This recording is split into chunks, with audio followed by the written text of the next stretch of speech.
The San Francisco 49ers are 7-4, sitting in the 7th seed for the NFC. What's going to happen the rest of the season? Steph Sanchez and I will play a little bit of Fact or Fiction right after this.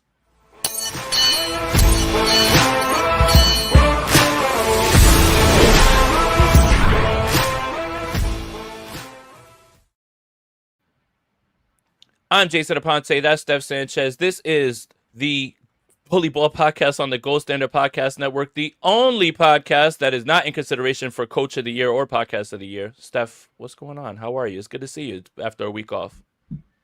Yeah, man, you slacking over here. No. Oh yeah, I mean, congrats on the new gigs, by the way. I know you're covering more teams now.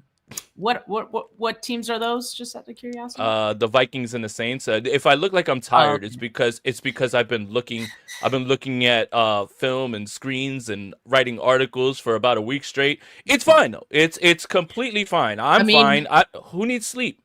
I was gonna say, like, maybe hopefully you're watching a team better than the 49ers, but never mind. I mean, it's really funny because right before we got on, we were talking about, how we were like, hey, we've got to preach patience with Trey Lance. It's not fair to judge him after 5 starts. And the Minnesota Vikings are trying to do the same exact thing that the 49ers were trying to do with a win now team, which is develop a quarterback that they drafted high in the draft while they're along. But I've got news for you. JJ McCarthy stinks, and it's 5 weeks in, and that's it. Ready to throw the towel in. I don't think he'll ever be good. And if I eat my words, I eat my words. But he is awful, and it is not fun to watch their offense. My condolences. Condolences hey, listen, to you and all the Vikings fans out there. Listen, money is money. It is what it is. Yes. But much like the San Francisco 49ers, who are 7-4, my fantasy team is 7-4 somehow against all odds in our dynasty league. Steph, how are we doing? How are we looking? Well, I'm in shambles. Like my whole team is absolutely in shambles. I don't know what happened. It just felt like the floor just fell from my team. Bucky Irving went down, then Scatterboo went down, and then the only running backs I have from there are Barkley, who's having a down year, and I also have Kamara, who's having a down year. Like, it's just not looking good for me. I went from running back being the strong part of my team to, now being, what's my record now? I'm 6-5. I guess I'm not that bad, but still, it doesn't feel too good. You know what's funny is Saquon Barkley is averaging 15.9 PPR points per game. And DeAndre Swift is averaging 15.8 PPR points per game. And people are like, man, what a great player. And people are like, man, Barkley stinks. It's because we expected 20, 25, and 30. Yeah. And I'm with you because I have Barkley in a bunch of places. But we're not here to talk about that. We're here to talk about the app that we do it on, Sleeper. The NFL season is here, which means you now have a chance to win 1,000 times your cash on daily fantasy football. Pick stats like touchdowns, passing yards, receiving yards, fantasy points, and more for a 1,000 time payout on Sleeper. Get your picks right and you could win big. And for a limited time only, new users will get a free $20 entry. And don't forget, if you use our promo code GSP, you will get up to $100 match on your first deposit. Terms and conditions apply. See Sleeper's terms of use for details. Currently operational in over 25 states. Check out Sleeper today. By the way, and this is a great way to segue into the 49ers, shout out to Michael Wilson. Oh, baby. That's what really lifted me to a victory this week. So, look, the San Francisco 49ers won this week, and depending on who you ask, people are not impressed. Depending on who you ask, people are very worried. I, myself, am very happy. I, myself, enjoyed watching this game. Now, look, Steph, the Cardinals stink. The Cardinals are banged up. That's fine. I think we can say that. But it was really nice to see Brock Purdy get out there, not really show too many ill effects of the toe, look comfortable, get himself back into a rhythm. This was a perfect soft landing for this offense that has to start rolling, and people are acting like this. Yeah, people are acting like this is some sort of problem. Me, I feel great about this. I felt great about this game. People, I think, are more concerned with the defense. But Brock Purdy's back. Ricky Pearsall's back. He had one more catch than you and I and at the same amount of yards. But I thought this was like the perfect time for Brock to come back. Soft landing, get your feet wet. Make sure that you can get the ball rolling. If there is a little rust, you can knock it off against the Arizona team that is banged up everywhere. Steph, I was fine with it. And they put up a 40 burger. Like, what's the problem? Well, 49er fans are always going to find a problem even after a win. Like, if there's anything 49er fans are going to do. But no, I absolutely agree with you. I said the exact same thing in my post-game show. Game script-wise, it was the perfect game for Brock Purdy to come back to. And it felt complimentary, even though, I understand that they gave up 450 plus yards to Jacoby Brissett. I understand, 22 points is like whatever. A lot of that came in garbage time. That doesn't bother me too much. But they had 3 turnovers as well. You could say like Cardinals the defense was bailed out by all the Cardinals penalties and all the mistakes that they made. Sure, but the 49ers defense did get 3 turnovers, and that wasn't just from penalties. So I think we got to give some credit to that. We got to keep in mind there were so many linebackers in and out of this game as well. I mean, it seemed like a mess on defense, but they still showed us some good. I understand there were no sacks. I understand the pressure numbers are not good, but all in all, they still held this Cardinals team, down as much as they needed to in order to get this win. Now, the thing with the 49ers that needs to hold true for the rest of the season is that they just simply need to win the games that they're expected to. And this was a game they were expected to win. So I am happy with the outcome because, yeah, that's what I expected. Now, you just hope that a performance like this can propel them to maybe build off of it and maybe just maintain this momentum going into this next game, which is now looking like a really important game against another NFC opponent, the Carolina Panthers, who won a pretty exciting one, I guess you could say, going into OT and Bryce Young putting up a career game there, Tedero McMillan as well. So that's going to be a fun game for football fans. We might be a little more stressed out than we usually are, but I think that's going to be a good Monday Night Football game. I'm not as worried about Monday. I'll be honest with you, and here's why. Worried? I just said it'll be a little more competitive. Maybe, but you look. If you want good news, here's this, and I see about the pass rush, and we'll get to it. The only team that creates less pressure than the San Francisco 49ers is the Carolina Panthers. And everybody's healthy.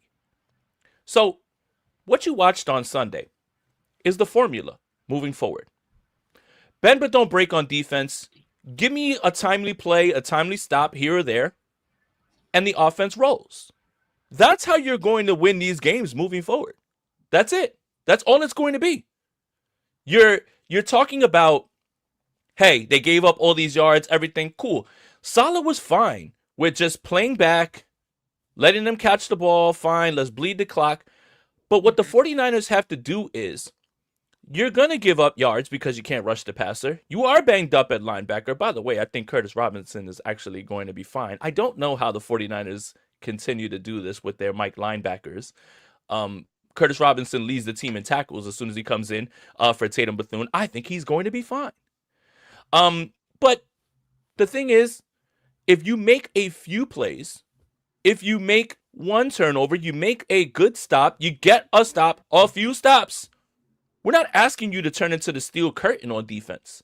And I think that's the problem, is if you expect this 49ers defense to all of a sudden have this light bulb go off when they're missing Fred Warner and Nick Bosa and all these pass rushers and the youth that they have on the defensive line, I think you're evaluating this wrong. What you watched on Sunday is the pathway to victory every single week for the 49ers.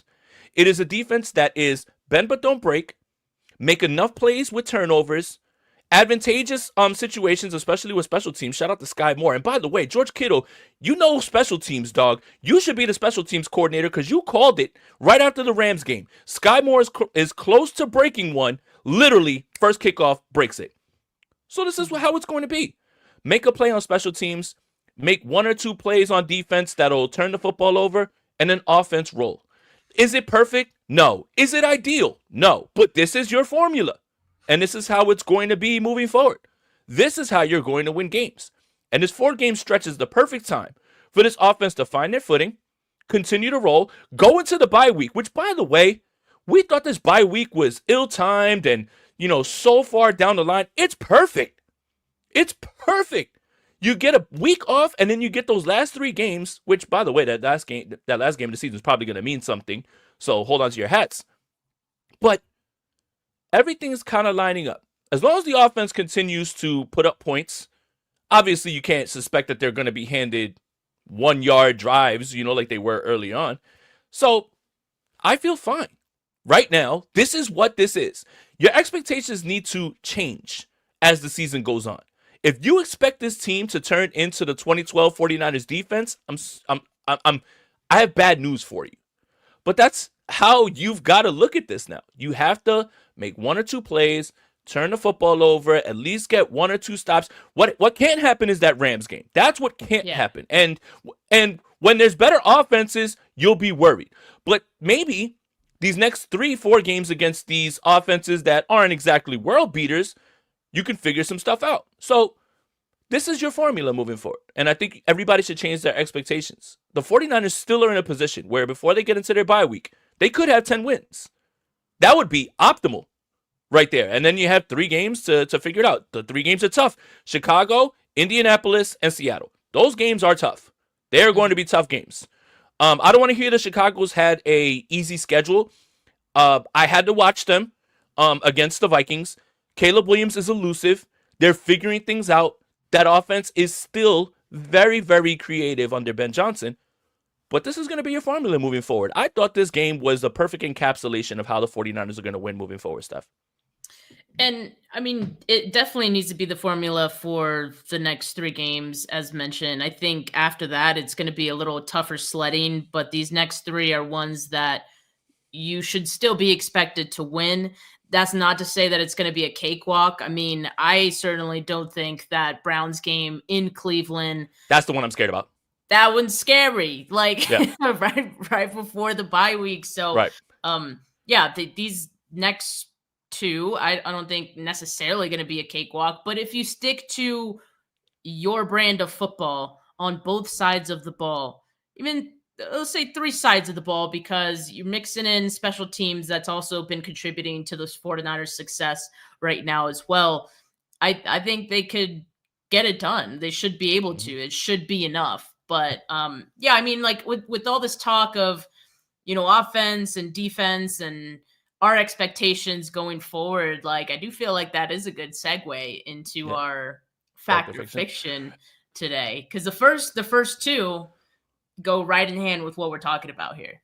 Right, and Will says, I just don't see the QBs we play left to be as bad as Brissett.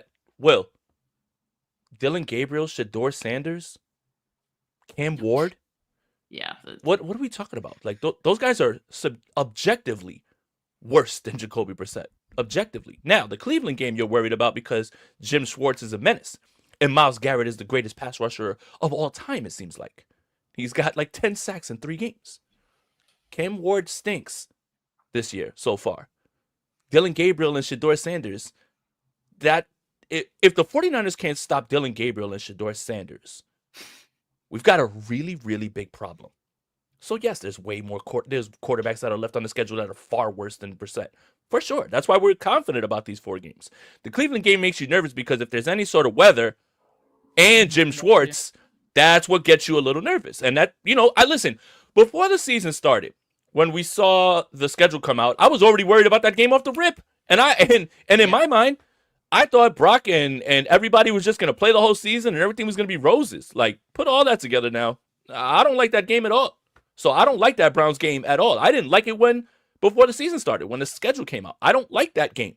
Jim Schwartz in Cleveland, could be snowy. Myles Garrett, that defense, I don't like it.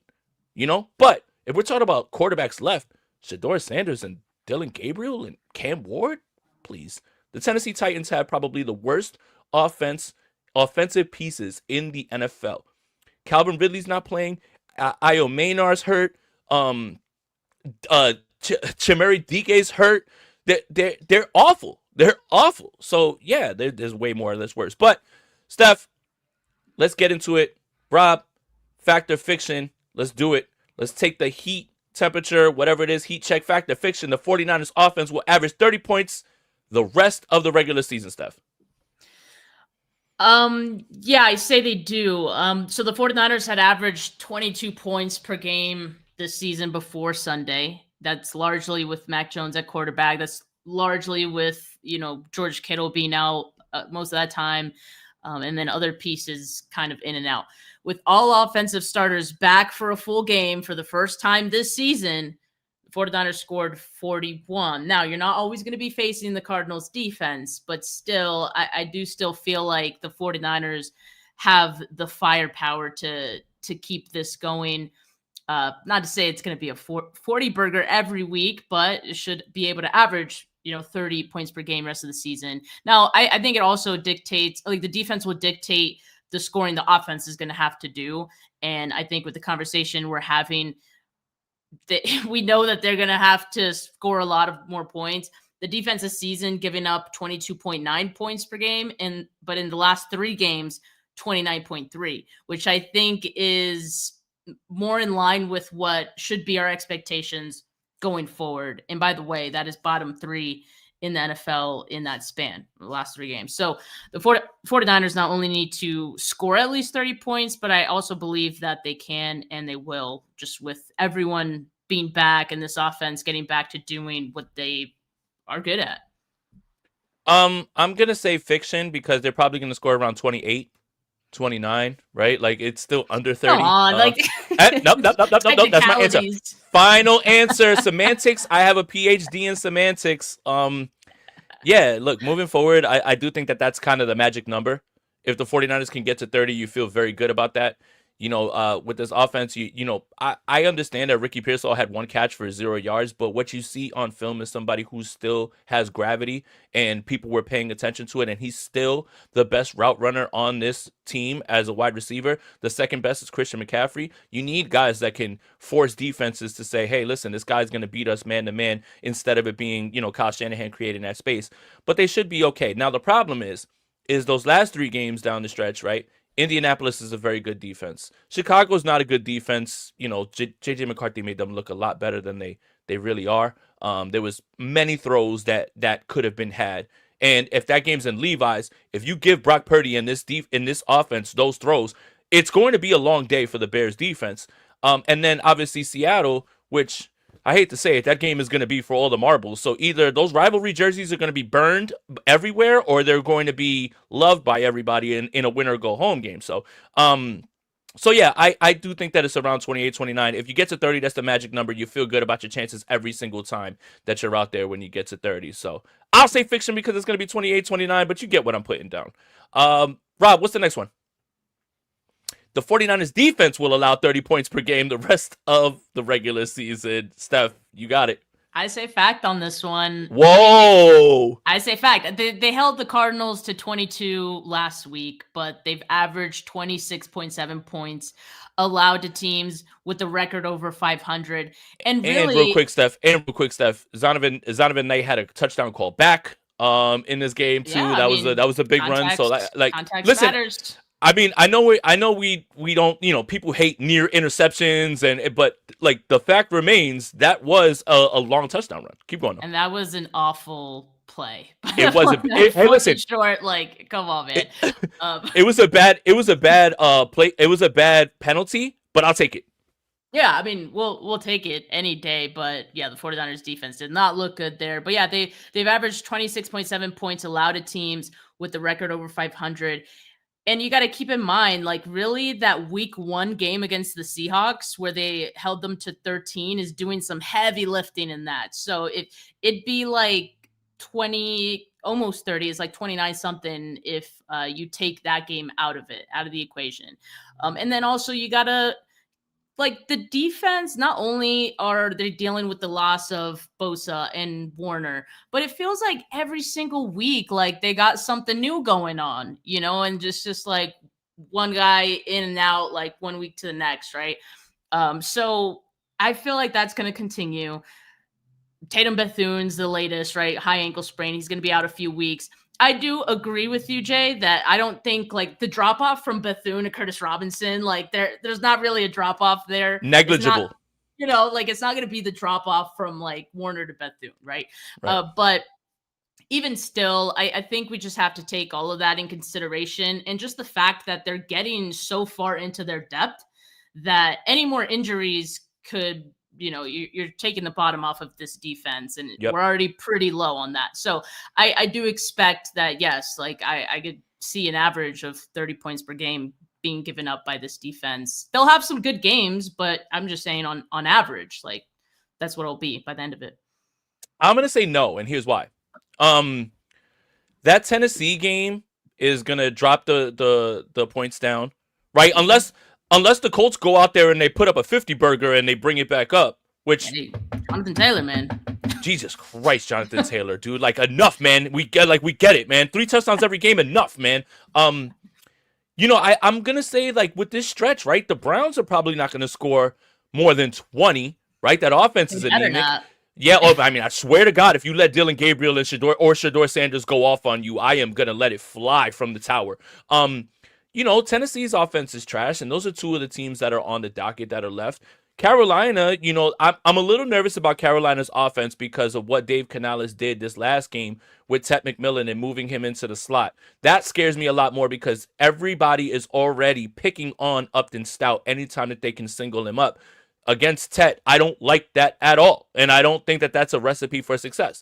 But after that, the three games at the end of the season are going to determine whether this turns into 30 points per game, and that'll be Indianapolis, Chicago, and Seattle. That's unless those guys go off for like 40, 45 each, I suspect that number is actually going to stay under 30 because of the games before. Remember, it's average out, right? Like it's average out. So I'm going to say fiction. And Jason P., he had something about the penalty to McBride, Rob, if you want to put it up, because I have the perfect explanation for it. So Jason P says, what did that finger swipe under the nose penalty mean? I heard some breakdown from some West Coast podcasters, and I'm not sure they were right. They had some dirty old man explanation. Well, here it is. It's because from the East Coast man right here. Yeah. And I'll have the right one. And it's because they don't know ball, and it's because they don't know hip hop. That is banned because of YSL. The group that Young Thug is associated with, in which they go like this. And they just got off of a RICO. So the NFL decided to ban that with CeeDee Lamb doing that. No more of this because it has gang affiliations to it. See? That's why you come to me, right? Like, stop asking these old people about like why they're banning stuff like this. Listen, this is why it is. Look it up. Ask anybody. But that's exactly why it is. They don't want it. They don't want young people seeing anything that has any sort of gang-related ties. There it is. Good one, huh? All right, let's go, Rob. What's the next one? Fact or fiction? The 49ers will miss the playoffs if they lose to the Panthers on Monday. Steph, let's go. I say fiction because not necessarily. I mean, there's so many factors to this, and I don't think we could say this with certainty right now. It doesn't help them, obviously, but it really depends what else happens in the NFC picture. And right now, there are a lot of teams vying for a spot. Like which almost makes it frustrating, just the season that the 49ers have had, because, if they were fully healthy, like they'd be at the top of the NFC right now, like pretty easily. But yeah, I mean, there's a lot of teams in it, including the 49ers. So yeah, it really depends what happens with those teams, what their schedule looks like. I mean, I wouldn't be giving up hope necessarily if the 49ers lost on Monday.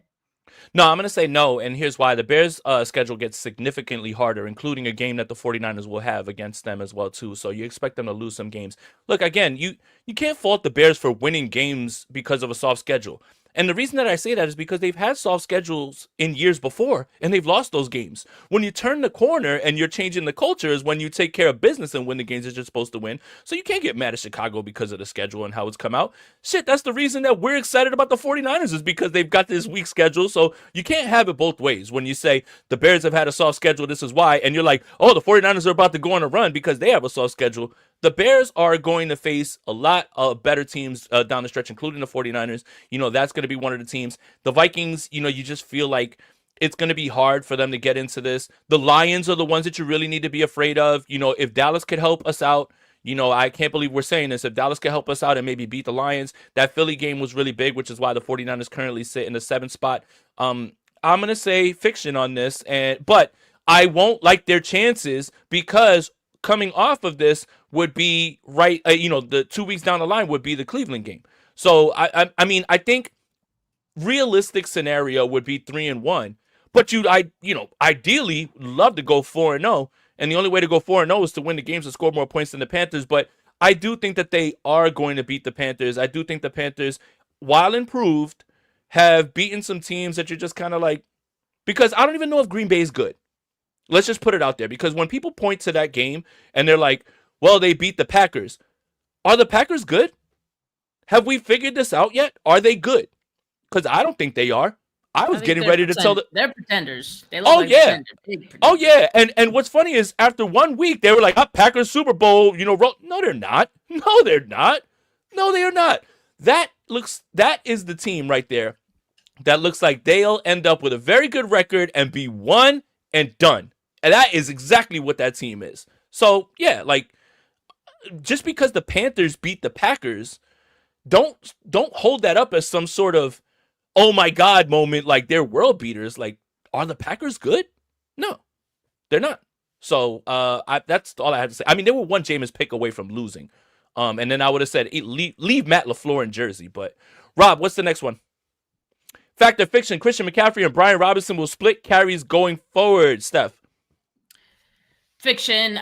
Fiction. I don't even think we could call it a split. Like, when I hear split, I'm thinking close to 50-50. I think Brian Robinson will continue to be like worked in situationally, with those situations being few and far between, when McCaffrey needs a breather, matchup based, down and distance based, red zone based. And even then, it won't be every single time. So if Sunday was any indication, the 49ers were up 3 scores and McCaffrey was still in with 8 minutes left in the fourth quarter. They still didn't take him out. Robinson is not in any split with McCaffrey. This is not a 1A, 1B situation. He is the RB2. That is it. That's all he's going to be for the rest of this season, which is okay. Like, I'm fine with that. I'm okay with certain situations where he gets in there. And I feel like if the 49ers feel like he's having a really effective day and he's being productive, like, they'll give him more carries. But, Sunday didn't feel like one of those games necessarily. So I think that's why they didn't, use him as much as maybe the previous 2. But yeah, I think it's going to be a week-to-week thing. Nowhere near close to a split, like a 50-50 split. Yeah, this is 100% fiction. The only thing that would make this better, the fact that Christian McCaffrey still is leading the team in, carries, is if Jordan Mason was behind him and not getting on the field, because everybody was crying about that. By the way, now that I cover the Vikings, he doesn't play there either. No. So enough with the Jordan Mason stuff. They were done with him after he had to start a few games. So that's what's hilarious about it, is he had an audition while Aaron Jones was out. And Aaron Jones is 30, which might as well be 70 as a running back. Aaron Jones came back, and they were just like, all right, back to the bench, dude. Like, we're back to Aaron Jones. We've seen enough. Keep crying about Jordan Mason, man. I told you, he was completely replaceable. But yeah, that's absolutely fiction. What's the next topic, Rob? Fact or fiction? George Kittle will catch at least 10 touchdowns this season. It's 4 in his last 4. Now, he had 0 against the Giants, but he had 2 this week. Yeah. How many games do we have left? We're 7-4. We've got 6 left. So he's got 5. So he's got to have 5 in 6. What do you think, Steph? So he's only had 10 or more touchdowns in a season once, and that was 2022. He had 11. I think the 6 games he missed this season will ultimately be the reason he doesn't get 10. Because looking at it, he probably easily get over 10 this season, just with the involvement that he's getting so far. And I'd obviously love it if he did. And I will say, if he does stay as involved as he's been the last 2 weeks, it should be money. In the last 2 weeks, 17 targets, 17 catches, 151 yards, 3 touchdowns. So, if he kept that up, yes. But I do think, we will see some games where he doesn't get a touchdown. And I think we'll see games where, Ricky Pearsall will get more involved once he plays his rust off. So...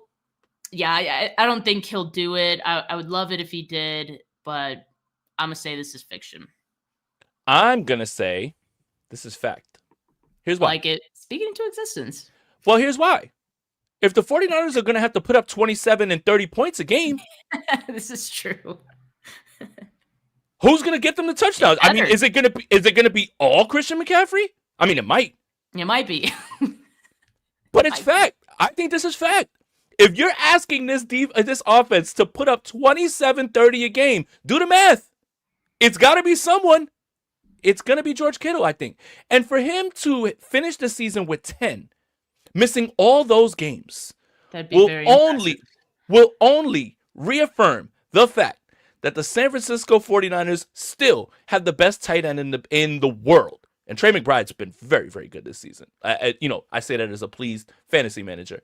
But yes, 10 touchdowns is absolutely on the table because we're expecting all these points down the stretch.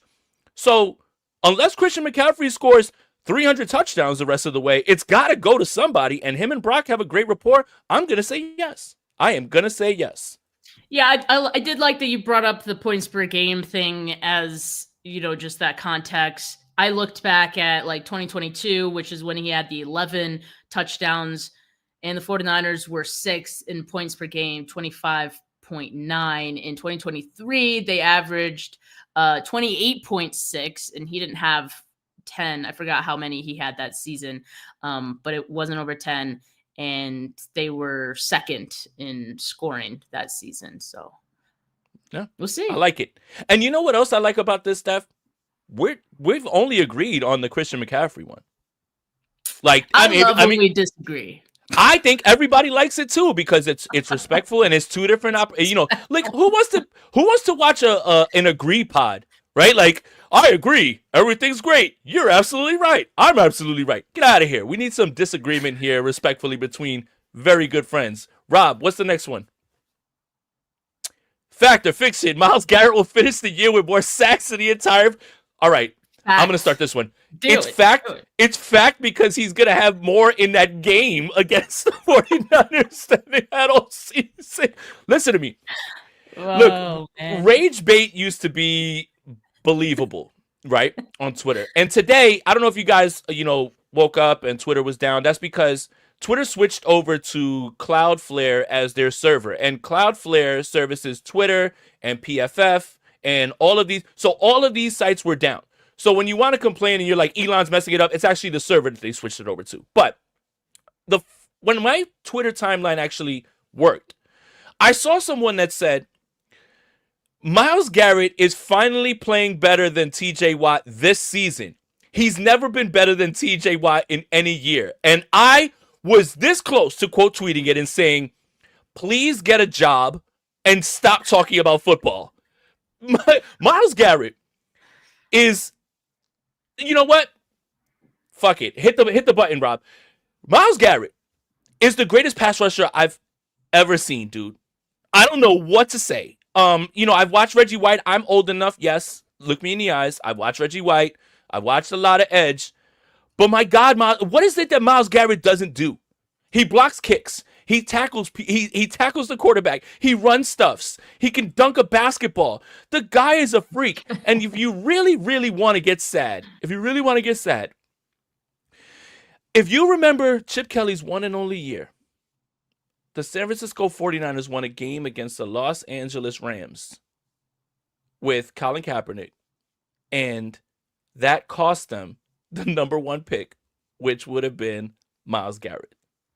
If you just want to get sad all over. Not today, man. It's all right. Look, but yes, this is absolutely fact. Steph, what do you think? It's fact, yeah. I mean, he has 15 on the season, 4 multi-sack games this season, including one just this past weekend where he had 4 against the Ravens. He had 5 a few weeks ago. So, I mean, this is kind of easy money as well. If there were any bets about this, the 49ers have, what would you say, Rob? They have 12 sacks this year. And Nick Bosa is still tied for second most. Still tied for second most on this team with just 2 sacks. So the 49ers have had 3 multi-sack games this season, week 2, week 7, week 9.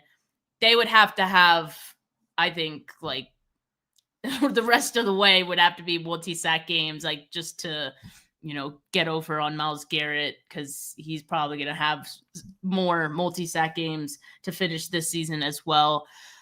He's just that good of a player, and the 49ers are just that bad, when it comes to pass rush right now. So we'll see. Man, listen, the Browns stink, but that man is trying. I just don't know why he lied to everybody and said that it's about winning when he took the bag and stayed with the Browns. Like, don't lie. Like, like I don't look at you as less of a pass rusher because you took the bag. You're still the best. You know what I'm saying? But don't lie to us, and don't lie to my face, like, at all. Like, come on, man. When you say winning and Cleveland, come on, man. Like, you're just lying. Like, what are you doing? Rob, let's go to the next one and save that super chat for sure. We'll get to it. The 49ers should trade Mac Jones this offseason. Steph, I'm going to start with you on this one. Okay. Okay, so this one is I'm in support of anything like the 49ers decide to do on this one because I think, keeping Mac Jones does make sense given the injury bug that follows them. And, as of late, feels like Brock Purdy has been hit with the injury bug quite a bit as well.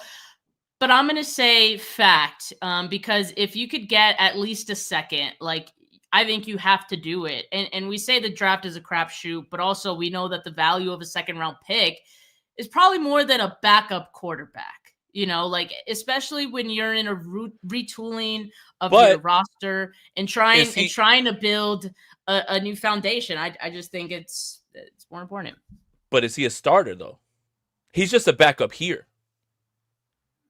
But that's what I mean. Like, if he's a starter on another team, then the team is going to give up at least a second for him, and you got to take that. You got to take that. And I think the 49ers have kind of figured out what they're looking for in backup quarterbacks, and in this now being like a rehabilitation center for lost quarterbacks, and it's worked out for them. So I feel like if there's someone out there, that's also the other caveat, right? Not only does what you're getting back have to make sense, and the value of what you're getting back has to be more than the value of what he's bringing to your team as a backup quarterback, but also, I mean, I think you have to have a backup plan for who your next backup is going to be, if it's not Mac Jones. But yeah, I would do it. Okay. So no one's giving up a first for Mac Jones. I don't think you're getting a second. You might not even get a third, right? And 49er fans, this is going to be hilarious. And Kyle Shanahan has a chance to do the funniest thing in the world, which is trade Mac Jones and then sign either Justin Fields or Zach Wilson and fix them, right? Hilarious. But if you do get a second or a third, I do think you make the move, and here's why. The next quarterback that is set to receive the Kyle Shanahan stimulus package is already in the building. And I'm not talking about Adrian Martinez. It's Curtis Rourke. He is the perfect Kyle Shanahan quarterback. I called that draft pick right before the draft, and it happened, okay? Look, you look at the way that Brock has unfortunately been injured. It's nice to have somebody who can operate the offense the way that Mac does. But if you're looking you have to restock the cupboard. If you can get yourself a third, you take it, and because you need to address linebacker, you need to address secondary, you need to address safety, you need to address pass rush, you need to address offensive line. Like, what doesn't this team need to address? But your backup plan is in the building already. It's in the building. I like that. It's Curtis Rourke. I forgot about him. Like that. That's actually a great point, and almost makes the point even further that they should feel comfortable trading Mac Jones this offseason. I just feel like it's an easy decision. Now, the question becomes, who's the team that would, dish out something for Mac? I mean, of course, who cares? I mean, of course it cares. Well, listen, look, Kyler Murray is such a jet that Kyler Murray's such a jet. That's done. Jets. Kyler's a jet, so they're out. But it does feel like Curtis Rourke is the next guy, right? Like, a lot of people didn't know much about Brock Purdy, right? Last pick in the draft, like, people who watched Iowa State knew. I watched Curtis Rourke. My father went to Indiana. I watched him. And when I was watching him, and I put out a tweet just being funny, where I was like, try and stop Kyle from drafting Curtis Rourke. Bang. and that was months before the draft. Curtis Rourke's the next guy to get the Kyle Shanahan stimulus package. And If you want to, and you don't feel comfortable with Curtis Rourke, then do the funniest thing possible. Sign Zach Wilson, fix him. Sign Justin Fields, fix him. Make them the next guys. Because then the only person that he wouldn't have been able to get anything out of is Trey Lance. Right? Because you got it out of Mac, right? You got it out of Mac. But it's just, for me, I do think that if you're able to get a second or a third, which I don't think you can, I think we're massively overvaluing him right now. When it gets to that fourth or fifth, then maybe you hesitate a little bit because Mac is a very good backup quarterback. I think that he's elevated himself to a starter. But I do think Curtis Rourke is fine, man, and I do think that that's the plan. Like, that's been the plan all along. Like, that they're ready to roll with him, and he's a big guy. He processes the game the way that Kyle wants. He sees the game that Kyle wants him to see it. I would be okay with it because I do think they do have plans for Curtis Rourke. And Rob says Sam Darnold went for a second and a sixth after his Jets tenure. I understand what you're saying, that maybe we're overvaluing him, but teams give up a lot for quarterbacks because it's just such a premium position.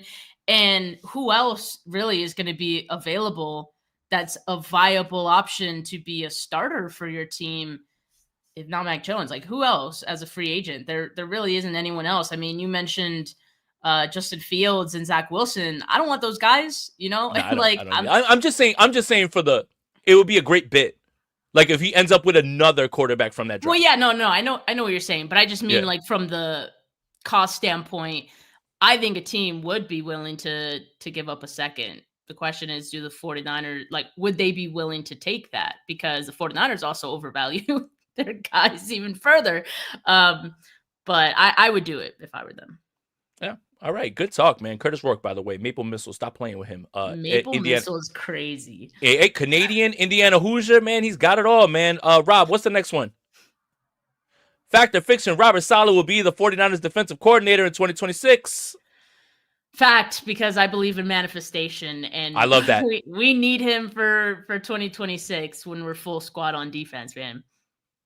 Yeah, and you have to start to think about what jobs are going to be available, right? Look, I think Robert Saleh's end game, and everybody as a coach, basically, their end game is to really be, I want to be a head coach. Arizona, possibly, because I think they have defensive pieces for sure. Just who's going to be their quarterback? Who else is going to, have a chance? Cleveland, they're going to be firing anybody. I don't think anybody wants to go there. The jobs are not necessarily appealing. The Giants, I think that's a good one.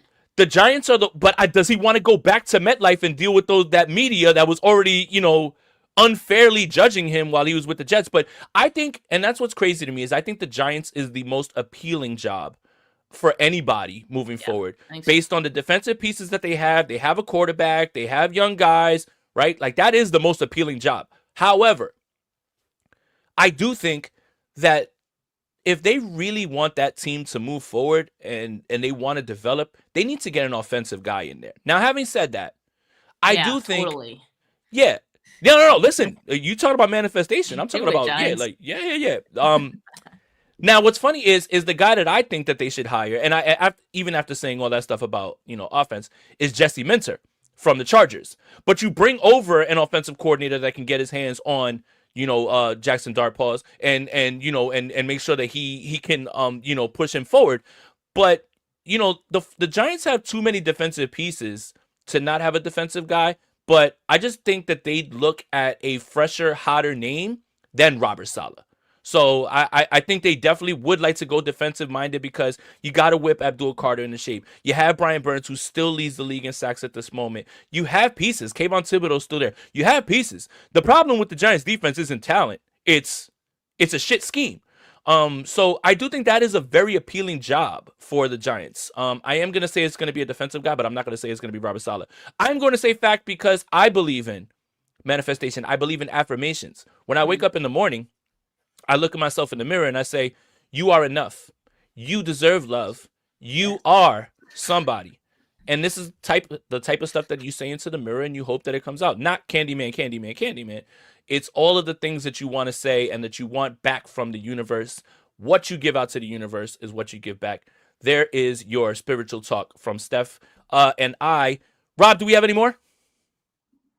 Okay, if Week 18 matters for the 49ers, they will miss the playoffs. Fact or fiction? You're going first. Oh, come on. I knew you were going to do that. You're going first. I'm taking the easy way out. You're up first.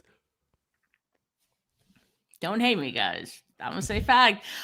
Just because, like, the injuries to the defense, I think, will make it very hard for the 49ers to stave off the Seahawks offense and have a performance that you had in week 1. Like, I was already saying, if you go back to the week 1 episodes and on my own podcast, I was saying, like, Seahawks week 1 is a blessing. It is a blessing. Because they were still figuring some things out. Yep. They had who's their safety? Nick Emanwari. And now they're using him the right way. Now they know how to, exactly. So, like, they were still getting things together. Now it's really clicking. And we saw it even just a few weeks after that week 1 game that it was starting to click. And we're like, oh, thank God we already played them once.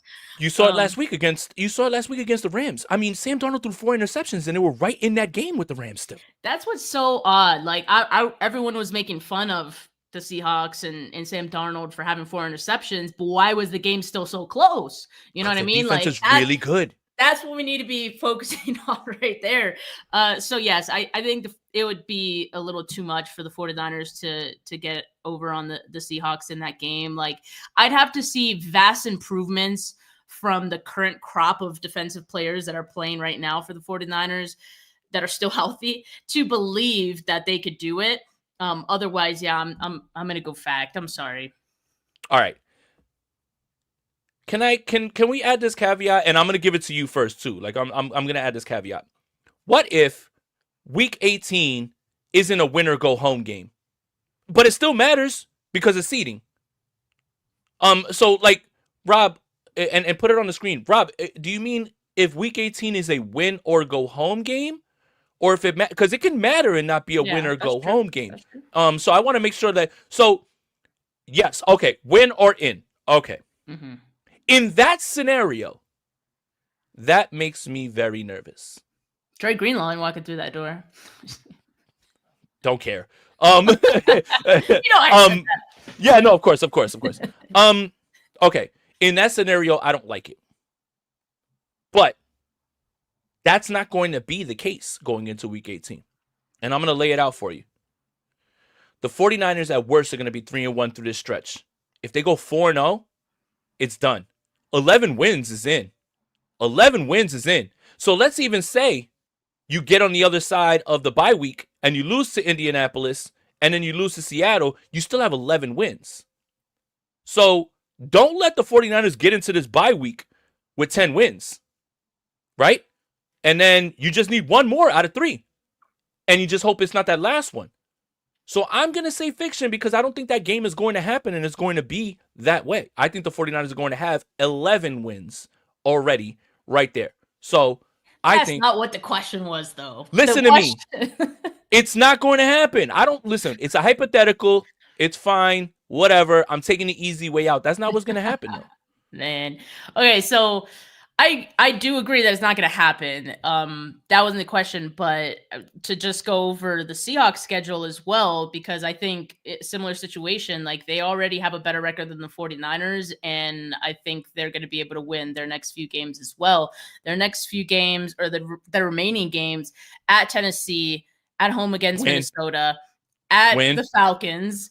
Then they have the Colts, Rams. Those could be toss-ups. And then at Carolina and then at San Francisco. So, I mean, you noted the wins right there. Like, I feel like that's enough for that week 18 game to not mean anything for them either. So, well, and another thing, the 49ers have the most conference wins. So they've already got tiebreakers out of the way, right? With certain people. Yeah. So Carolina could be an NFC win. That's another one. You know, after that is, if I'm not mistaken, is Tennessee. That's AFC. Cleveland, AFC. Indianapolis, AFC. Chicago, NFC. Again, conference wins. You'll have a very good chance at a tiebreaker. That's why I think this game is not going to happen. So yeah, I take the easy way out, but I'm laying out the path that is very, very logical and has a chance to happen. So it'll Okay. matter. It'll matter. Okay. It'll matter. Okay. Last fact or fiction. Will the Week 18 game mean something? It'll mean something. It just won't mean everything. No, I mean, like, will they be fighting for anything?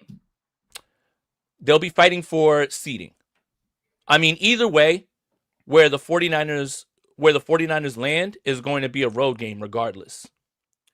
I do think the San Francisco 49ers want nothing more than to find a way to have their first game be against the Rams at SoFi. I think there's something. Yeah, listen to me. They're sickos. Sickos for that. Well, that's exactly the type of game that you want to be in because nobody's going to pick you to win. And it'll be the third time. And, the offense will be healthy-ish, hopefully, by then. I do think that they're dying to get that third game. Like, don't get it twisted. The 49ers saw all that crap that the Rams were popping. They have so much of this after they finally win a game. Kyron Williams was crying after the first game. At this game, they're making fun of the boombox. Yeah, y'all, we're in here. We're in your mind, bruh. We're in your mind. And I know the 49ers saw that and want to get their get back. So, low key, I do think I can see it. If the Rams want to hold on to that 2 seed, all the 49ers have to do is get that 7 seed and let's run it back. Let's have the rubber match if we're doing baseball, right? 2 out of 3. Let's see who finishes it. So, Rob, do we have any more fact or fiction? You said he had a couple more. Aha! Woo! Fact or fiction. Kicker. You go first. Well, you know what? You know what, Rob? Just hit the button. Had it ready. Kicker update. So just when our problems were solved, just when things were great, we had a kicker. And it would have been an Eddie Pinheiro revenge game. Oh, dude. Yes. So the vibes. Now, I want to say something, and he's still on my channel going to be the guy who shall not be named. 49er fans, you're a bunch of sickos. Let's sign that guy off of Chicago's practice squad. That's hilarious. That's funny to you? You think that's funny? Well, you know what's even more funny? Washington signed that guy. And he has to go to be teammates with Deebo Samuel. Fact or fiction, Deebo Samuel will strangle Jake Moody before the end of the year. This is a fact. This is absolute fact. There's a lot of frustration. With the Washington Commanders. By the way, Adam Peters is a fraud, but we'll talk about that another day. But I stand on that, okay? But yes, is a kicker going to cost them? No, I don't think it is. Now, the 49ers did work out 3 kickers. The problem is this. I don't like specialists, but I know way too much about specialists. Because all against your will, all against my will, right? Like I'm just, it's like a Clockwork Orange with the toothpicks and like I'm looking, right? So automatically my mind goes to Greg Joseph. But what I found out is that Greg Joseph is actually on the Raiders practice squad. And if you sign someone off a practice squad, you have to cut someone. And I don't think that the 49ers will be able to do that. So Greg Joseph was the first logical choice in my mind because he was the guy that was already kicking better than Moody before he got here. Damn it, I said his name. It's like Voldemort. Now, the 3 that are here, the one that I feel safest with is Anders Carlson because he was here last year and he didn't miss any kicks. Keep John Parker Romo far away from my team. And here's what I know about him. He sent away Young Hui Koo from Atlanta, replaced him, then got replaced because he can't make kicks. No. Don't you love when that happens? Yeah. No. Anders Carlson is your answer. Tanner Brown, get out of here. Anders Carlson is your answer. But keep John Parker Romo far away from my team. And you can put the super chat on the screen as well too, Rob. But Steph, a kicker will cost the 49ers another game in Cleveland. False. Also, or fiction. Also because I believe in manifestation, and we just can't have that again for like my own mental health. But I mean, I think the only reason that it cost us last time was because of thou who shall not be named, right? And he looked like he was gonna cry after the game. Fuck up. And I think we think that some of these guys who can be signed off the street are better than that guy, which is why it was silly for people to think that the 49ers would have just wanted to sign him back. Like, why would you sign him back? There was a reason you cut him in the first place and got a guy off the street. And that guy off the street ended up being way better than him. So why wouldn't you just do that again instead of, just the mental stress of having him back on the roster? So, yeah, I'm going to say fiction. Yeah. Kicker unemployed. Well, he's Washington's kicker now because they cut Matt Gay. And it's funny because Washington cut Matt Gay, and everyone was like, I'll take Matt Gay. Why would you want to take somebody who can't make kicks? Like, what are we doing, guys? Like, what are we doing? And you know what's hilarious is Joey Sly is the Tennessee kicker. McLaughlin is the kicker for Tampa Bay, and he's the guy, if you guys remember, in 2019 that butchered that game-winning kick against Seattle. Just get Anders Carlson. He's familiar. He's in the building. It's fine. And I've got another big brain idea. Again, sometimes I think it's outside of the box. Sometimes, my mind goes places that it shouldn't. How about don't kick any field goals? Let's score touchdowns. Cam's dad, I expect Eddie P to kick Monday night. Lefty? Like, is he just going to go out there? Is he ambidextrous? Like, is that a thing for kickers? Look, I will say this. The vibes on Eddie Pinheiro are off the chain. And here's why. So before the half, he has the block kick, and Calais Campbell blocked it. And obviously they called it back, and he kicks again. He makes the kick. And he's yelling at 6'7" Calais Campbell. That's why he yelled at him. Yes, who would pick him up and snap him in half. That man is... the vibes on this man are... look at him!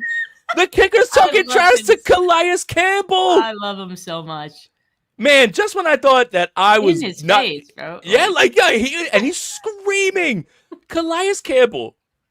If you ran into him in a back alley, call the ambulance, Eddie Pinheiro, please.